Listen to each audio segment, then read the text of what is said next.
நம்ம இன்றைக்கி என்ன பார்க்க போகிறோம்னா அஜித் குமாரோடைய குட் பேட் அக்லி திரைப்படம் வந்து ஃபேன் பாய் மூமெண்ட்டுன்னு நிறைய பேர் வந்து சொல்கிறாங்க. அந்த திரைப்படம் வந்து எப்படி தாங்க இருக்குது அப்படின்னு நிறைய பேர் வந்து கேட்டிருப்பீங்க. அந்த படத்தோட பாக்ஸ் ஆஃபீஸ் கலெக்ஷனும் ஃபர்ஸ்ட் டே வந்து எவ்வளோ பெற்றிருக்கு அப்படின்ற டீட்டெயில் நம்ம கிளியராக பார்க்கலாங்க.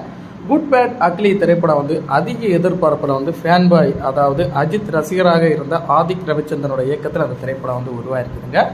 அந்த திரைப்படம் வந்து உலகம் முழுவதுமே வந்து ஏப்ரல் 10ஆம் தேதி வந்து வெளியாகி ரசிகர் மத்தியில் வந்து முதல் நாள்ல இருந்து முதல் ஷோவாக இருக்கட்டும், செகண்ட் ஷோவாக இருக்கட்டும், எல்லா ஷோவுக்குமே வந்து நல்ல ஒரு வரவேற்பு வந்து பெற்றுக்கொண்டு வருதுன்னு நம்ம சொல்லியாகணும். விடாமுயற்சி படத்துக்கு வந்து ஏமாற்றத்தை கொடுத்ததன் மூலம் வந்து தற்போதைக்கு குட் பேட் அக்லி திரைப்படம் வந்து ரசிகர் மத்தியில் வந்து நல்ல வரவேற்பு வந்து பெற்றிருக்குன்னு சொல்லியிருக்காங்க.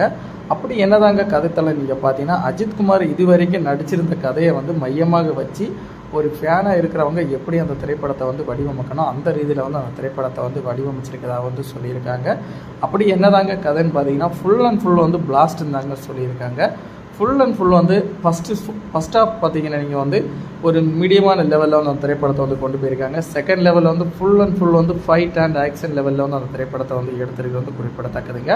ஒவ்வொரு படத்துக்கும் ஒவ்வொரு கதாபாத்திரத்துக்கும் மையமாக வச்சு தான் அந்த திரைப்படத்தை வந்து வடிவமைச்சிருக்குன்னு சொல்லியிருக்காங்க. முக்கியமான கதாபாத்திரத்தில் வந்து அஜித் குமார் மற்றும் திரிஷா கிருஷ்ணன் மற்றும் அர்ஜுன் தாஸ், சுனில் அவங்க வந்து முன்னணி ஒரு நடிப்பில் வந்து இந்த படத்தில் வந்து நடிச்சிருக்காங்க.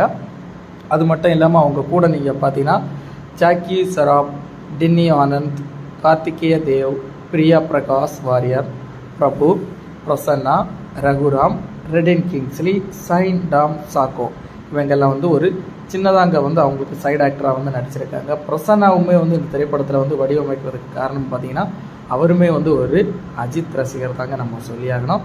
மொத்தத்தில் இந்த திரைப்படம் வந்து எப்படி இருந்துச்சுன்னு பார்த்தீங்கன்னா 2025ஆம் ஆண்டில் வந்து ஒரு மாஸ் திரைப்படம் வந்து நீங்கள் எதிர்பார்த்துட்டு இருப்பீங்க.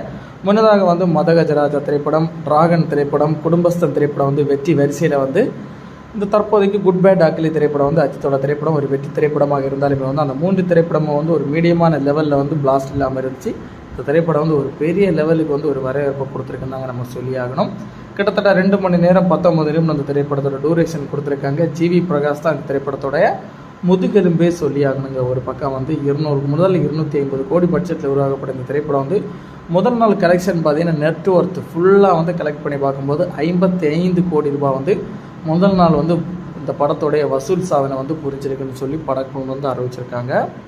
கிட்டத்தட்ட ஒரு 3 டேஸில் இந்த திரைப்படம் வந்து பிளாக் பஸ்டர் திரைப்படமாக மாறுறதுக்கு வாய்ப்புகள் அதிகம்னு சொல்லியிருக்காங்க. ஏன்னு பார்த்தீங்கன்னா நெகட்டிவ் கமெண்ட் கிடையாதுங்க. பெரிய லெவலுக்கு வந்து ஃபுல் அண்ட் ஃபுல் வந்து பாசிட்டிவ் வைப்பாக இருக்கிறனால வந்து இந்த திரைப்படம் வந்து நல்ல ஒரு வரவேற்பு வந்து கிடைக்கிறதுக்கு ரசிகர் மத்தியில் வந்து அதிக எதிர்பார்ப்பு வந்து இருக்குது. அது மட்டும் இல்லாமல் இன்னும் ஒரு லீவ் டேஸை வந்து மையமாக வச்சு இந்த திரைப்படத்தை வந்து இறக்கியிருக்காங்க. அது மட்டும் இல்லாமல் இனி இருக்கிற சனி ஞாயிறு இந்த 2 நாளுமே வந்து திரைப்படத்துக்கு வந்து ஒரு நல்ல ஒரு பூஸ்ட்டை கொடுக்கறதுக்கு வாய்ப்புகள் அதிகங்க. மொத்தத்தில் இந்த திரைப்படம் வந்து எப்படி இருந்துச்சுன்னா நல்ல ரீதியில் எடுக்கப்பட்டிருங்க. பெரிய லெவலுக்கு வந்து உங்களுக்கு லவ் சம்மந்தப்பட்ட சீன்ஸ் எதுவுமே கொடுக்காம, லவ் சாங் சம்மந்தப்பட்ட எதுவுமே கொடுக்காங்க. ஃபுல் அண்ட் ஃபுல் வந்து ஆக்ஷன் மையமாக வச்சு இந்த திரைப்படத்தை வந்துருக்காங்க. இந்த திரைப்படம் வந்து யாரெல்லாம் பார்த்து உங்களுக்கு இஷ்டப்பட்டிருங்க அந்த திரைப்படத்தை வந்து நீங்கள் கமெண்ட் தெரிவிச்சுக்கோங்க. அஜித் ரசிகர்களாக இருந்தீங்கன்னா நீங்கள் உடனே போய் திரையரங்கில் போய் இந்த படத்தை பாருங்கள். ஏன்னு நீங்கள் பார்த்தீங்கன்னா திரையரங்கில் பார்த்தா மட்டும்தான் இந்த திரைப்படத்துடைய வைபே வந்து இருக்குங்க. ஏன்னா அந்த ரீதியில் வந்து அந்த சவுண்ட் எஃபெக்ட்டு, மியூசிக்கு, ஆக்ஷன், த்ரில்லர் காட்சி எல்லாமே வந்து பக்காவை வடிவமைச்சிருக்காங்க. நம்ம சேனலில் ஃபாலோ பண்ணாதவங்க மறக்காமல் ஃபாலோ பண்ணி வச்சுக்கோங்க. அப்படியே சப்ஸ்கிரைப் பண்ணி வச்சிங்கன்னா கவர்மெண்ட் ஜாப் சம்மந்தப்பட்ட டீட்டெயில், சினிமா செய்திகளில் வந்து உங்களுக்கு மொபைலில் உடனே நோட்டிஃபிகேஷன் வருங்க.